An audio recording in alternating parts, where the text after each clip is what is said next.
Hello everyone and welcome to the first episode of Using Turntable Ladders Successfully. I'm Udo Lipp and since 1987 I've participated in hundreds of turntable ladder operations, seeing both successes and failures firsthand. In recent years I have focused extensively on turntable ladders, particularly on strategies for articulated turntable ladders. I have developed and published several strategies, developed specialized teaching materials for over 100 fire departments, and conducted training courses and seminars as a trainer. Why is this topic important? Aerial ladder operations under critical conditions are demanding. Mistakes can have fatal consequences. Despite extensive basic knowledge, I often see room for improvement in two key areas during practical application. First, the importance and implementation of the planning phase, and second, exploiting the full potential of articulated turntable ladders. Both are influenced by time as a critical factor. In this episode, we will focus on these 2 points. Our goal is to optimize aerial ladder use, prevent wasted time, and minimize risks for both emergency crews and those they rescue. The target audience for this film is firefighters responsible for aerial ladder operations and their detailed implementation. Using operational examples, we will analyze tactical considerations and procedures step by step.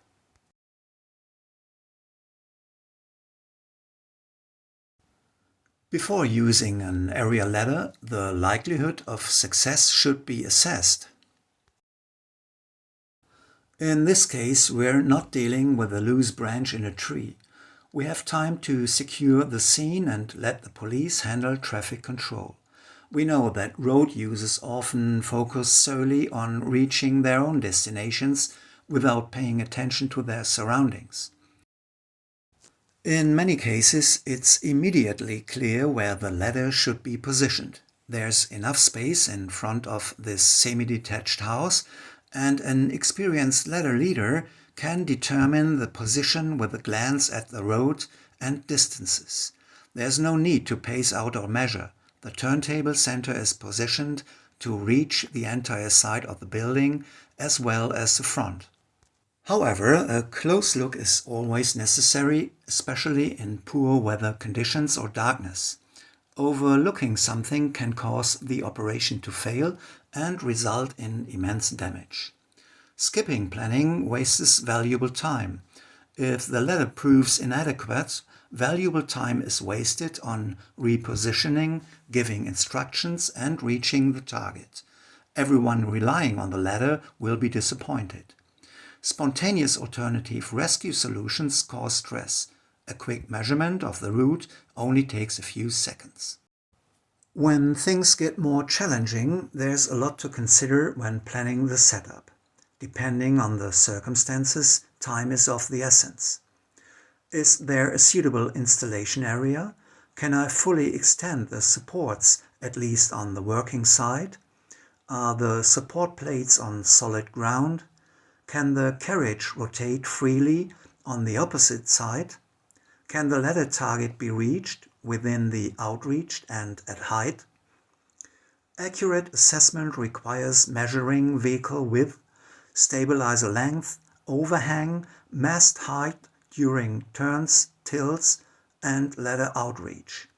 Sometimes a cheat sheet helps, especially if you have different turntable ladder models in your repertoire.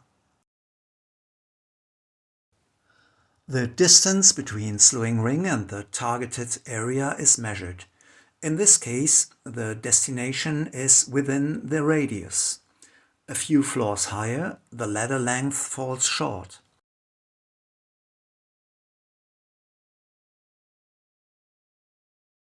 Before engaging the power takeoff, we invest the necessary time to check safety and the prospects of success. The situation can change at any time, and there are rare situations where limitations occur that cannot be predicted with clarity. What is most important is to communicate. C-Dienst für DLK kommen. Ja, ich höre dich, Kalle. Ja, wir sind hier auf der Rückseite. Ich weiß nicht, ob wir mit der Leiter da drankommen. Du könntest doch mal probieren. Ja, verstanden. Ich schicke dir dann einen Trupp, die können schon mal parallel den Sprungretter vornehmen. The planning and preparation usually conclude with a decision. Either the target can be reached with the turntable ladder, in which case the ladder is deployed, or the ladder destination cannot be reached, which should also be of burning interest to the head of operations. However, making this decision requires one thing. We must be able to evaluate whether each ladder destination is accessible. This brings us to the second point. How can the full potential of an articulated turntable ladder be exploited? Manufacturers provide technical training, but fire-specific deployment tactics must be developed by firefighters. In some cases, it is even recommended to disregard the joint deployment and regard it purely as a safety reserve. I think this is ethically questionable. With articulated turntable ladders, it is possible to drive over horizontal obstacles and still reach the target by subsequently lowering the articulated section. In contrast to a straight ladder, the positioning of the center of the turntable, depending on the length of the articulated section, is shifted further towards the ladder destination. The turntable ladder is not used like a ladder without articulation. Those on the window ledge expect us to do everything possible to rescue them. To assess the accessibility of ladder targets in every case, it is sometimes crucial to consider the angle of elevation. Why is this the case? Here is an example. There are several residential units behind the front part of a building. The rear apartments, visible from the side, rise 2 stories above the front section. There is no possibility of installation here. After measuring the target area, we realize that further proximity is necessary. From here, it is within our radius. The positioning of the center of the turntable is determined, the turntable ladder is instructed and supported. The subsequent rescue attempt fails. The balcony with the endangered person cannot be reached. The reason is that crossing over the obstacle is too steep, looking at the edge of the roof of the building in front. This occurs with the conventional ALF as well, yielding the same results. To avoid wasting time on ineffective alternatives, let's revisit the setup planning. If there is an obstacle blocking the line of sight of the ladder target, the angle to the obstacle is measured. The angle is measured along the planned route of the ladder set, not from the planned center of the turntable. This takes approximately 5 seconds. Depending on the result, we can assess whether the target is within reach or not. A steeper angle shrinks the reachable area. Let's take a close look at this. Without an obstacle, we reach our projection over the entire spectrum, here the green area. An obstacle, here in yellow, restricts this reachable zone with increasing height. It becomes smaller and above a certain angle of elevation, it is no longer reachable at all. With this knowledge, we can accurately determine which targets are reachable. The exact interpretation of the angle depends on the joint length, the cage compensation, and tilt limits. There are slight differences depending on the type of turntable ladder. Let's take a look at an older video about the rescue of an injured roofer on a scaffold with a 32L AS. The scaffolding has 4 levels and we start at the top. We use a laser measuring device from the DIY store to measure. The diagonal, the angle and the projection are shown on the display. We do this in the same way as before. We approach and align the obstacle and let it target.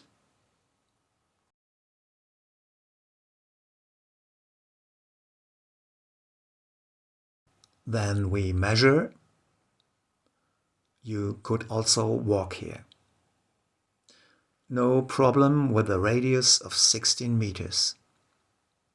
Second platform from above, similar picture, approach, align, measure.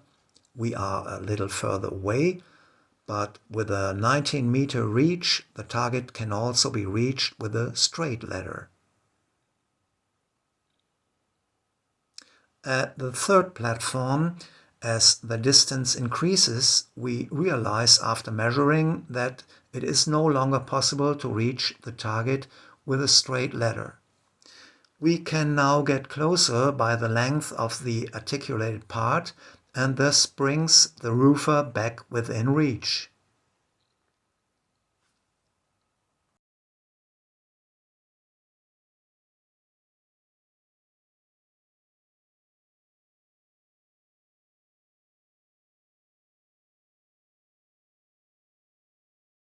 After aligning the lowest level, we are very far away.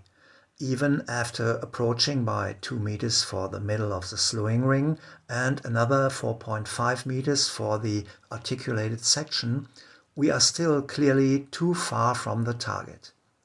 Even the maximum approach doesn't promise success. The passage over the obstacle is too steep.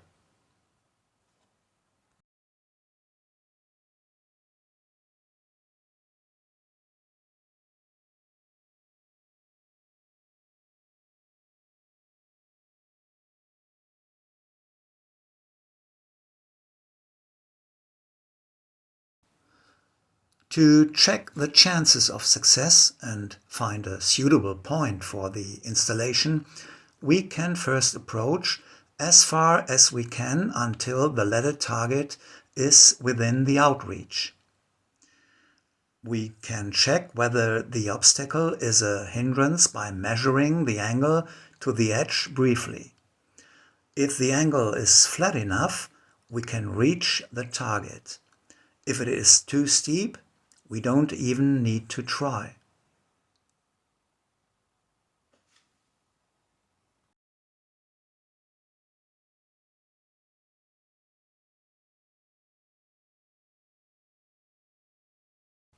No, we don't always need to measure angles, only when no other option works. But it's good to go out with the feeling that we are able to do a good job in any case.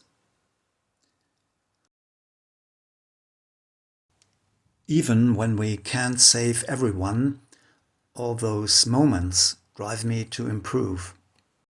One more thing about pacing and measuring. No matter which method we want to use, we should be practiced in it. Measuring devices can be a great help, but results should be checked for plausibility.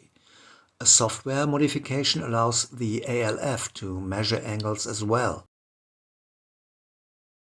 Personally, I prefer the digital device with camera, crosshair monitor, zoom, memory and cheat sheet. That wraps up part 1. I hope you found it useful. I look forward to your comments and ideas. In the second part, we'll look at other advantages of using articulated joints, something about installation surfaces you won't find in operating instructions, and difficult decisions in special situations. If you have any suggestions or questions, feel free to share them. Fire departments seeking assistance with turntable ladder operations are welcome to contact me via email. I can offer customized solutions from a keynote speech followed by a Q&A session for advanced users to a 2-day seminar including a practical part.